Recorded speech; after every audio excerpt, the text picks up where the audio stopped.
परमेश्वर के नाम की स्तुति और प्रशंसा हुए। परमेश्वर आपको संभाल के रखा है और आगे संभालने के लिए, आपको चलने के लिए, आपको हर एक वो बुरे कार्यों से बचाने के लिए परमेश्वर अपने वचन को, दिशा निर्देश की जो पुस्तिका है, बाइबिल है, उससे हम लोग आज फिर से सीखेंगे। हालेलुया। और आज का विषय है, उसके विषय में हम लोग बात करेंगे। आज का विषय है पाप की शुरुआत कैसे हुई। हालेलुया। और कहां से हुई, पाप क्या है और यह पाप किसे कहते हैं। आत्मिक अपराधी सबसे पहला आदम बना, आत्मिक अपराधी, स्पिरिचुअल क्रिमिनल बना वो। इस पाप का परिणाम क्या हुआ, इसके बारे में भी हम लोग जानेंगे। हमको पाप को एक वायरस की तरह देखना होगा, जैसे कोरोना वायरस है। यहाँ बताया गया बहुत अच्छी बातों को कि हम क्या बोलेंगे, पाप को हमको एक वायरस की तरह देखना होगा। जैसे अभी के दौर में कोरोना वायरस आया तो सारे लोग एकदम पाक साफ हो गए। पाक साफ कैसे हो गए? रोड पर जाना बंद कर दिए, गंदगी किसी चीज को छू कर खाना छोड़ दिए, किसी में टच होना छोड़ दिए, एकदम सब फ्रेश हो गए। अपने लोग ही अपने से नहीं टच होना चाहते। वैसे ही पाप को हमको देखना होगा। अब यहाँ से हम लोग आगे वचन में चलते हैं। पाप एक वायरस की तरह फैल गया है पूरे संसार में। ये अब एक व्यक्ति का सिर्फ स्टेटमेंट नहीं है, बाइबिल हमें बता रही है। पहला अपराधी आदम बना, जो पहला स्पिरिचुअल क्रिमिनल बोला गया, और उसी के द्वारा ये पाप पूरी जगत में फैला। और आज पाप जो है कि पूरे विश्व में फैल चुकी है।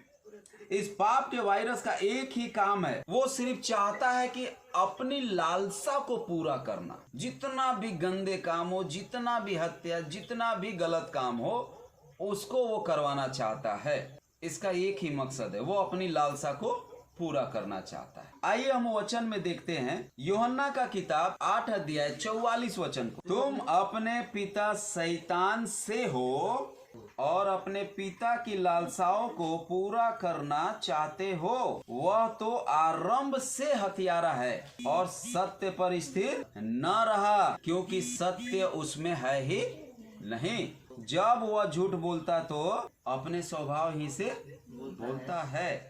इस पाप के वायरस ने मनुष्य को खुद के लिए ही जियो उस लेवल तक ले आया है, जैसे मैं लाइफ स्टाइल, मतलब खुद का वो लाइफ स्टाइल आपका हो। इस पाप का लालसा मनुष्य को सिर्फ सेल्फिश बना दिया है। खुद के लिए सोचना, खुद के लिए सिर्फ लालसा करना। पाप और लालसा का कनेक्शन कैसे, कहां से आया है? उत्पत्ति का किताब 3 अध्याय को पढ़ेंगे, 1 से लेकर 6 वचन। यहोवा परमेश्वर ने जितने बनाए पशु बनाए थे उन सब में सर्प धूर्त था। उसने स्त्री से कहा, क्या सच है कि परमेश्वर ने कहा तुम इस वाटिका के किसी वृक्ष का फल नहीं खाना। स्त्री ने सर्प से कहा इस वाटिका के वृक्ष के फल हम खा सकते हैं, पर जो वृक्ष वाटिका के बीच में है उसके फल के विषय में परमेश्वर ने कहा है न तो तुम उसे खाना और न उसको छूना, नहीं तो मर जाओगे। तब सर्प ने स्त्री से कहा तुम निश्चय नहीं मरोगे, वरन परमेश्वर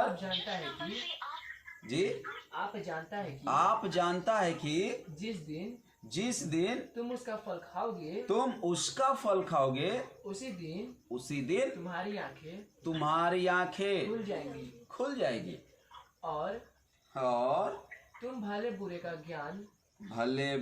ज्ञान पाकर परमेश्वर के तुल्य हो जाओगे। रुक जाइएगा यहाँ पर। शैतान देखिए कितना चालाक है, आपको वो ऐसा बात बोलता है, जो अधिकार मिला है उसी को ऐसा पूछेगा कि आप फंस जाएंगे कि ये क्या बोल रहा है, सच बोल रहा है कि झूठ बोल रहा है, आपको पता भी नहीं चलेगा। और आप उसके चंगुल में फंस जाते हैं। वो बोलता है कि क्या ये सच है? हवा को बोल देना चाहिए था कि ऐसा कोई सच नहीं है। सर्प पूछ रहा था कि क्या यह सच है कि यहाँ का फल तुम नहीं खा सकती हो? उसको बोलना चाहिए था कि हम सब खा सकते हैं। ऐसे ही विश्वासी को भी बोलना चाहिए निडरता के साथ। तो आधा अधूरा चीज डरते कांपते बोलते हैं कि ऐसा बात है, नहीं हम खा सकते हैं, लेकिन वो वाला फल हम क्यों बताने जाए? ये खुद कंफ्यूजन, अविश्वास को ला देना। आपसे कोई सवाल करता है, आप जवाब दीजिए उसको खराई के साथ, विश्वास के साथ, तभी आप विजय पाएंगे। नहीं तो आप भी विश्वास से गिर जाएंगे जैसे ये गिरे। आपको भी गिराने वाले शैतान आपके इर्द गिर्द, वो बदरू हैं, वो बीमारियां, वो कंगालपन, वो दुष्ट आत्माएं, वो बहुत सारे दबाव, बहुत सारे ऐसे लोग आप ही के पास आए जो आपको भी ऐसी आकर सवाल पूछते हैं और आप डर जाते हैं। आगे 6 वचन को पढ़िएगा। अतः जब स्त्री ने देखा कि उस वृक्ष का फल खाने के लिए अच्छा और देखने में मनभाऊ और क्या चीज देखने में मनभाऊ और बुद्धि देने के लिए चाहने योग्य भी है। तब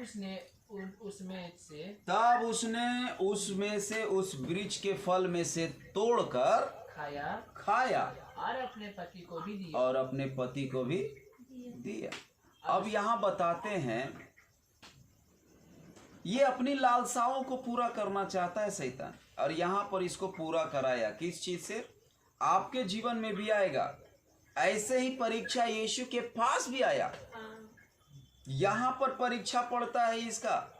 शैतान आकर इसको क्या बोलता है? झूठ का ये पीता है। ये झूठी बातें, अपवाद की बातें, इधर उधर का बात आप ही का सही जो अधिकार मिला वही में आकर पूछ देगा।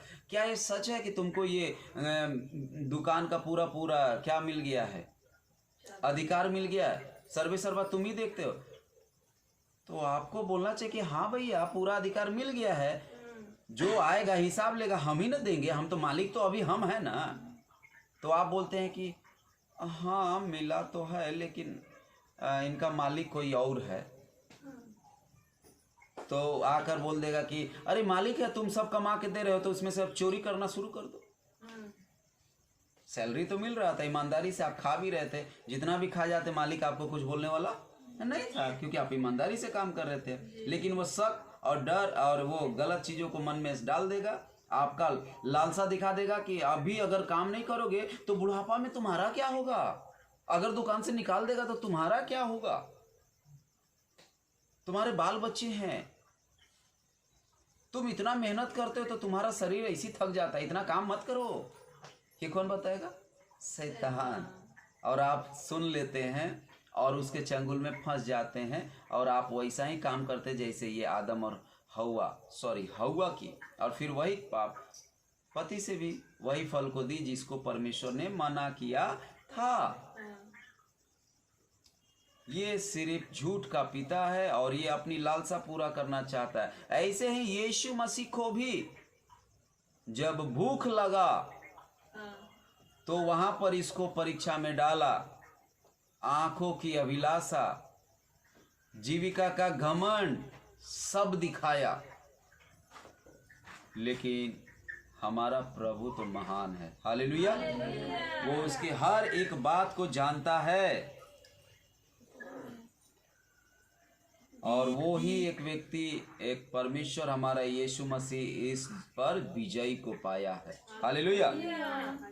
इन दोनों का कनेक्शन अब हम लोग देखेंगे। इन दोनों का कनेक्शन निकालिए। कहां पर लिखा गया बाइबल में? याकूब का किताब 1 अध्याय 14 से लेकर 16 वचन पढ़ेंगे। पुरुष या स्त्री दोनों के लिए आप खुद फंसते हैं, परंतु प्रत्येक व्यक्ति अपनी ही अभिलाषा में खींचकर और फंसकर परीक्षा में पड़ता है। फिर अभिलाषा गर्भवती होकर पाप को जन्मती है। ये दोनों का कनेक्शन यहाँ मिल रहा है ना। पाप को, वो दोनों, उसका पेट में वो पल रहा है और ये उसको क्या कर रहा है, पाल रहा है। जी आगे। और पाप जब बढ़ जाता है, पाप जब बढ़ जाता है तो मृत्यु को उत्पन्न करता है। मृत्यु को उत्पन्न करता है। अभिलाषा जब गर्भवती होती है तो पाप को जन्मती है। इसका मतलब आप समझ रहे हैं, पाप को जन्मती है यानी कि परमेश्वर की आज्ञा को तोड़ता है। ये शुरुआत हो गया क्योंकि आपने जन्म दे दिया। जी आगे। हे मेरे प्रिय भाइयों, हे मेरे प्रिय भाइयों, आपसे परमेश्वर कह रहा है, आपसे कह रहा है, धोखा ना खाओ, धोखा न खाओ, क्योंकि हर एक अच्छा वरदान, हर एक अच्छा वरदान और हर एक उत्तम दान, और हर एक उत्तम दान ऊपर ही से है, ऊपर ही से मिला है और जातियों के पिता की ओर से मिलता है। ज्योतियों के पिता की ओर से मिलता है, जिसमें ना तो कोई परिवर्तन हो सकता ना है, तो उसमें कोई परिवर्तन हो सकता है और ना अदल बदल के कारण, और ना अदल बदल के कारण उस पर छाया पड़ती है। उस पर छाया पड़ती है। ऐसा कुछ भी नहीं होता है। हालेलुया। और इस तरह पाप के वायरस ने मनुष्य के आत्मा को कमजोर बना दिया। आज हम आत्मिकता में नहीं बढ़ना चाहते हैं, आत्मा की बातों को नहीं सुनते, बस शरीर की इच्छाओं को पूरा करने पर ज्यादा से ज्यादा ध्यान देते हैं। आंखों की अभिलाषा को पूरा करना चाहते हैं, जीविका को, घमंड को पूरा करना चाहते हैं, जो शैतान चाहता है। दूसरे को ऊंचा नीचा दिखाना, दूसरे को कमजोर करना, दूसरे का बुराई सोचना। आत्मा कमजोर होता गया, शरीर ताकतवर आज होते जा रहा है। शरीर के लिए देख रहे हैं, जिम में रोज जा रहे हैं लोग, लेकिन आत्मा के लिए लोग कहाँ जाएंगे? जो आत्मा आपके अंदर है वो कमजोर हो रहा है, उसके लिए आपको परमेश्वर के वचन की ओर जाना चाहिए। हालेलुया। और परमेश्वर का आत्मिक रोटी खाना चाहिए, तब आप बलवंत भी हो जाएंगे। हालेलुया। इस पाप के वायरस ने मनुष्य को अपनी लालसाओं में फंसा लिया, इतना फंसा दिया कि वो एक चीज में कमजोर पड़ गया। वो क्या चीज में कमजोर पड़ गया? परमेश्वर की आज्ञा का पालन करने में वो कमजोर पड़ गया। परमेश्वर की आज्ञा पालन करने में वो कमजोर पड़ गया। और उसके बाद परमेश्वर को मेहनत करनी पड़ रही है आज्ञा मनवाने के लिए। आज परमेश्वर को मेहनत करना पड़ रहा है आज्ञा मनवाने के लिए। शैतान का राज बढ़ता है मनुष्य के आज्ञा तोड़ने से, परमेश्वर का राज बढ़ता है मनुष्यों के आज्ञा मानने से। शैतान का राज्य बढ़ता है परमेश्वर का आज्ञा तोड़ने से, और परमेश्वर का राज्य बढ़ता है परमेश्वर के आज्ञा मानने से। हालेलुया। पूरे बाइबल में एक ही जंग दिखती है आज, पूरे बाइबल में एक जंग दिखती है, आज्ञा तोड़ने की, आज्ञा पालन करने की। हालेलुया। आज कोई जंग नहीं है। यीशु मसीह में आ गए भैया, अब तो संसार की बहुत सारी बातों से हमको एकदम छुटकारा पाना होगा। क्या चीज से? शराब नहीं पीना होगा भैया। हम तो पहले आदत है, कैसे छोड़ सकते हैं? तो अगर परमेश्वर का आज्ञा मानना है तो शराब छोड़ना होगा, परमेश्वर का आज्ञा मानना है तो चोरी छोड़ना होगा, परमेश्वर का आज्ञा मानना है तो हर एक वो पाप, हर एक वो गलत चीजों को आपको छोड़ना होगा। अगर शैतान का राज बढ़ाना है तो आप परमेश्वर की आज्ञा को तोड़ दें। तोड़ रहे हैं आज लोग। दो ही जंग है, सॉरी एक ही जंग दिख रही है, आज्ञा को मानना, आज्ञा को तोड़ना। परमेश्वर चाहता है यहां पर, सिमसोन और डिलाइला के बारे में आप लोग जानते होंगे। हालेलुया। सिमसोन और डिलाइला के बारे में जानिए, और दाऊद के बारे में भी आप जान सकते हैं। दाऊद और बत्शेबा, ये दोनों का स्टोरी मिलता है। आप लोग को नहीं मालूम होगा, अच्छा से आज सीखेंगे। रोमियो 8 अध्याय 5 वचन को पढ़ेंगे। ये दोनों व्यक्ति क्या किए थे? शरीर पर मन लगाए, क्योंकि शारीरिक व्यक्ति शरीर की बातों पर मन लगाते हैं, शरीर की बातों पर मन लगाता है, परंतु आध्यात्मिक आत्मा की बातों पर परंतु आत्मिक व्यक्ति आत्मा की बातों पर मन लगाता है। हालेलुया।